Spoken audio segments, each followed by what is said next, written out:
Most highest grossing Tamil movies part 6 2019ல கார்த்திக் சுப்ராஜனாவுடைய written and டைரக்ஷன்ல ரஜினிகாந்த், விஜய் சேதுபதி, நவாசுதீன், சசிகுமார், பாபி சிம்மாலாம் நடிச்சு 160 crores பட்ஜெட்ல ஒரு ஆக்ஷன் டிராமா பிலிமா ரிலீஸ் ஆகி 219 crores to 250 crores வசூல் பண்ண மூவி தான் பேட்டை. எல்லாம் இருந்தாங்க, இப்போ யாரும் இல்ல.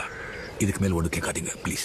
2020ல ஏஆர் முருகதாஸ் சாரோடைய ரிட்டன் அண்ட் டைரக்ஷன்ல ரஜினிகாந்த், சுனில் ஷெட்டி, நயன்தாரா, நிவேதா தாமஸ்லாம் நடிச்சு 190 crores to 240 crores பட்ஜெட்ல ஒரு ஆக்ஷன் த்ரில்லர் பிலிமா ரிலீஸ் ஆகி 202 crores to 250 crores வசூல் பண்ண மூவி தான் தர்பார். 2023ல வினோத் அண்ணாவுடைய ரிட்டன் அண்ட் டைரக்ஷன்ல அஜித் குமார், மஞ்சு வாரியர், சமுத்திரகனி, ஜான் கோகன்லாம் நடிச்சு 200 crores பட்ஜெட்ல ஒரு ஆக்ஷன் ஹைஸ்ட் பிலிமா ரிலீஸ் ஆகி 190 crores to 200 crores வசூல் பண்ண மூவி தான் துணிவு. இல்ல